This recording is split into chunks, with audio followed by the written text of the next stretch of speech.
Greetings, you wonderful seeker of knowledge, and welcome once again to the deep dive. I'm Hari. And I'm Kimi.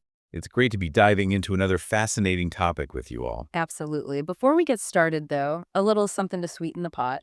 What do you call an ant who never goes to school? Oh no, I have a feeling I know where this is going. A truant? Okay. A classic.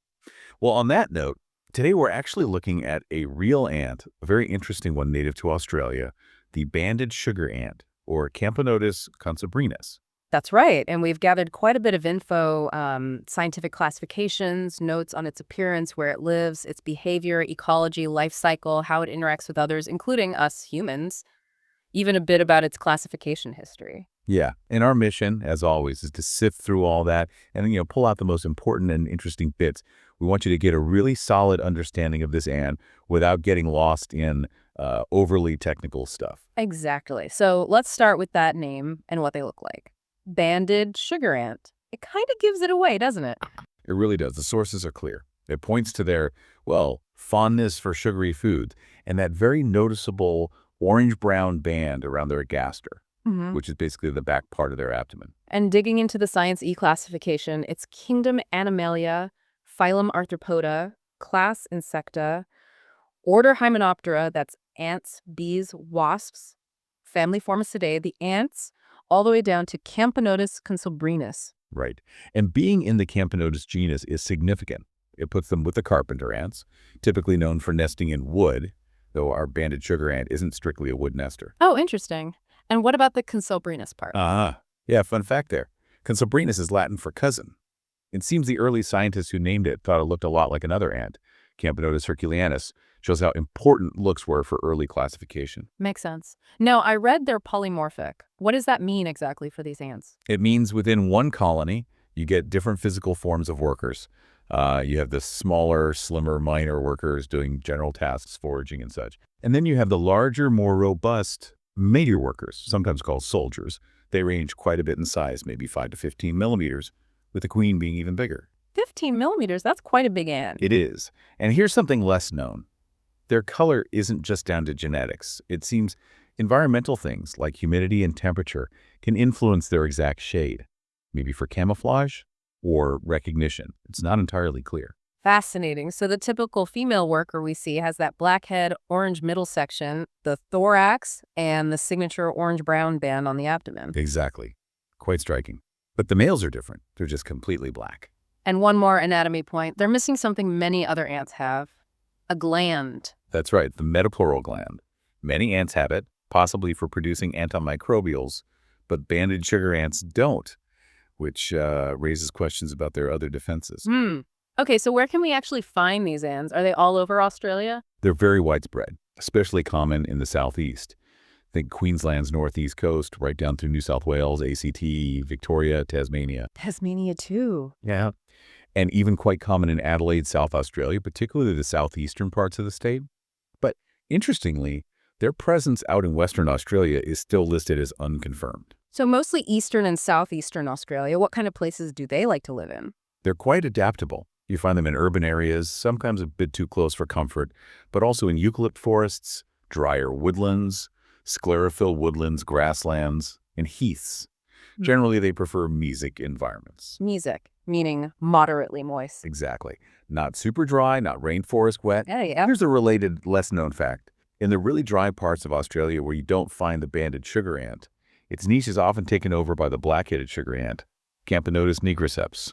Similar ant, just lacks that orange band, like an ecological replacement. Interesting ecological pattern. Okay, let's shift to what they do. Their behavior. Are they busy day and night? Primarily nocturnal.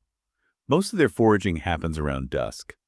They use established trails, or you'll see them climbing casuarina and eucalyptus trees looking for food. But they do forage during the day sometimes too. And what are they eating up in those trees? You mentioned the sugar earlier. Mostly sweet stuff. Honeydew, which is the sugary secretion from aphids and other insects they tend. That's a kind of you scratch my back deal. They protect the aphids provide the food. Makes sense. And how do they tell their nestmates about a good find? Is it just follow the leader? They have a few cool ways. Sometimes one ant will actually carry another, though that's apparently less common.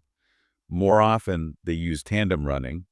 One leads, another follows closely behind touching antenna. Right? And of course, they lay down pheromone trails, those chemical signposts that guide others straight to the food source.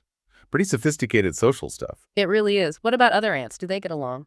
Definitely not always.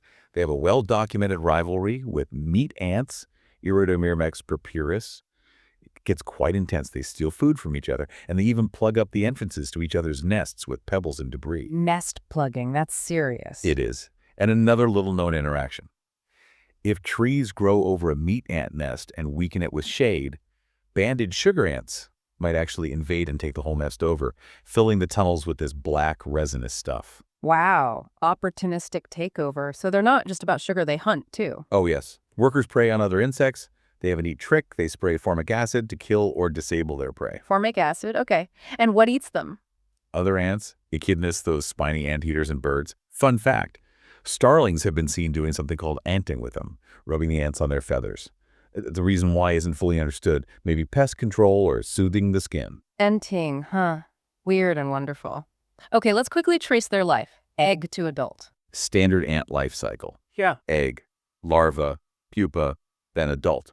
It's complete metamorphosis.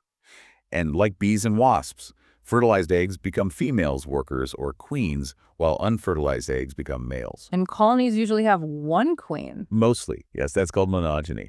But some colonies are polygynous, meaning they have multiple queens living and laying eggs together. Multiple queens. Does that change things inside the colony? It seems to.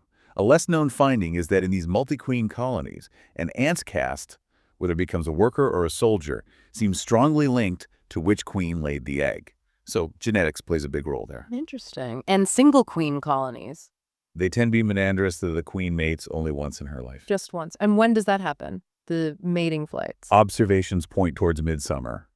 Maybe January down in South Australia, a bit earlier, like early December up in southeast Queensland.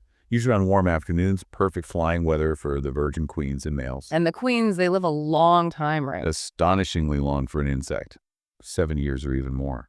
Quite the reign. Incredible. Finally, how do they interact with us humans? Are they just pests?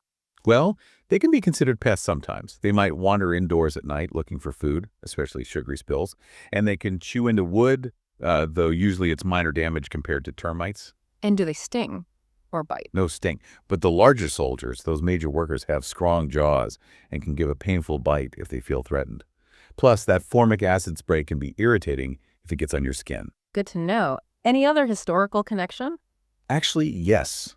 A significant one. Sources mention that Indigenous Australians historically consumed the eggs, or maybe larvae and pupa, of banded sugar ants, so they were a food source. That's really fascinating. Okay, so wrapping up our deep dive on Camponotus consobrinus. We've seen their unique look, that band, their primarily nocturnal habits, the complex social life recruiting nestmates, fighting meat ants. Their life cycle variations with single or multiple queens, that surprising longevity of the queen, and their occasional role as household visitors or even historically as food. It really paints a picture of a complex creature thriving in the Australian landscape. It does. And it leaves me thinking, when you look at the intricate social structures and all the specific behaviors these tiny ants have developed, what other incredibly complex interactions are happening all around us, completely unnoticed in the natural world? That's a great thought to ponder. The world is certainly full of unseen complexities. Well, that brings us to the end of this deep dive. We hope you found this journey into the banded sugar ants world interesting. Indeed. Thanks for joining us. Until next time, keep exploring and stay curious.